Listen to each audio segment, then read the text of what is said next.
Kama ni mara yako ya kwanza unatembelea chaneli yetu ya Top 5 Media, tunakuomba ubonyeze neno subscribe, kisha kwa chini itatokea alama ya kengele. Tunakuomba ubonyeze kengele hiyo ili uwe wa kwanza kupokea taarifa katika chaneli yetu. Asante.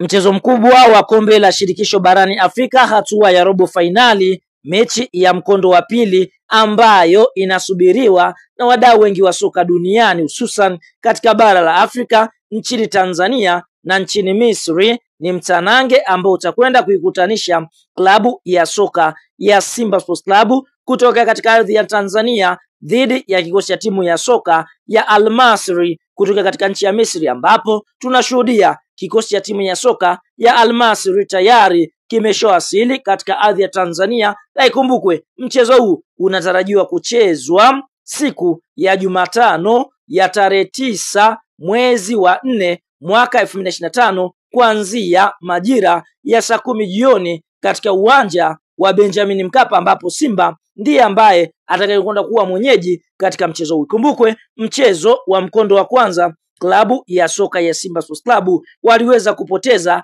kwa mabao 2-0 ili Simba waweze kuqualify kwenda hatua ya nusu fainali michuano mikubwa ya kombe la shirikisho msimu huu. Wanahitaji kupata ushindi kuanzia mabao 3-0 kwa sababu Simba waliruhusu mabao 2-0 pale nchini Misri. Sasa kuelekea katika mchezo tunaona hamasa zimekuwa nyingi ndani ya uwanja na nje ya uwanja kwa mashabiki, lakini ndani ya wachezaji wa kikosi cha wekundu wa Msimbazi tunamshuhudia mchezaji Fabrice Ngoma ambaye ni team captain msaidizi wa kikosi cha wekundu wa Msimbazi ameweza kufunguka maneno mazito kuelekea katika mchezo huu, kwa sababu ni miongoni mwa wachezaji ambao wana historia kubwa barani Afrika na mchezaji ambaye ana profile kubwa katika klabu ya soka Simba kuliko mchezaji yote, kwa sababu alishawahi kulitoa kombe la shirikisho akiwa na klabu ya soka ya Raja Casablanca mnamo mwaka 2018. Kwa hiyo hamasa zimekuwa nyingi kwake. Sasa team captain msaidizi anasemaje?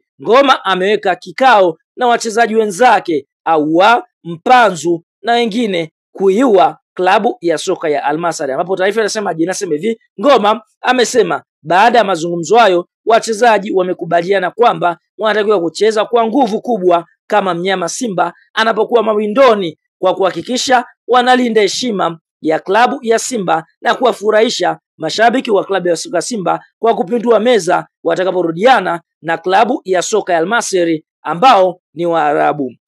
Tunanukuu maneno ya Ngoma. Ngoma anasemaje? Kila mmoja aliumia kwa namna tulivyopambana, lakini tukashindwa kufunga mabao. Kama itoshi, tukaruhusu mabao ambayo kila ukiyakumbuka yanakuumiza moyo, alisema Ngoma ambaye naoza msaidizi wa kocha wekundu wa Msimbazi, na kuongeza na kusema kuwa tunajua makocha watakuja na marekebisho yao, lakini kwanza sisi kama wachezaji lazima tujiandae tofauti na wao. Al Masry walishinda kwao na sisi hapa ni kwetu. Tunatakiwa kulinda hadhi ya mashabiki wetu na viongozi wetu, tunatakiwa kuyapindua haya matokeo kwa nguvu yoyote. Tunatakiwa kucheza kama alivyomnyama Simba anapokuwa mawindoni. Huyo ni Fabrice Ngoma ambaye ni team captain msaidizi wa kocha cha wekundu wa Msimbazi, akiamini kwamba ni muda sasa wa klabu ya soka Simba kwenda kuonyesha Afrika kwamba Simba anapokuwa mawindoni basi anakuwa mnyama kweli kweli. Kwa hiyo anaamini kwa sababu ya profile kubwa ambayo alikopo nayo, basi kwa upande mwingine ni muda wa kulinda heshima ndani ya kocha wekundu wa Msimbazi. Kumbukwe Fabrice Ngoma ni mchezaji tegemezi ambaye anaweza kucheza kama namba 8, anaweza kucheza kama namba 6 ndani ya kocha wekundu wa Msimbazi, ni miongoni mwa viungo hatari wanaopiga pasi kwa usahihi ili Simba aweze kuqualify kwenda nusu fainali. Wanahitaji kushinda mabao 3-0. Kwa hiyo Ngoma ameweza kuweka kikao na wachezaji wenzake, licha ya makocha na viongozi wa Simba kuweza kuweka vikao, basi yeye ameweza kukumbusha wachezaji wenzake kwamba Simba ni klabu kubwa ambayo ina mashabiki wengi na ina kiu ya mafanikio makubwa. Nini maoni, nini mtazamo kwa hiki ambacho ameweza kuifanya Fabrice Ngoma? Je, unaiona nafasi ya Simba kwenda kupindua matokeo katika uwanja wa Benjamin Mkapa? Unaona nafasi ya kwenda eneo la comment na kulike video yetu kama unaamini Simba Sports Club watakwenda kupindua matokeo katika uwanja wa Benjamin Mkapa na kwenda hatua ya nusu fainali.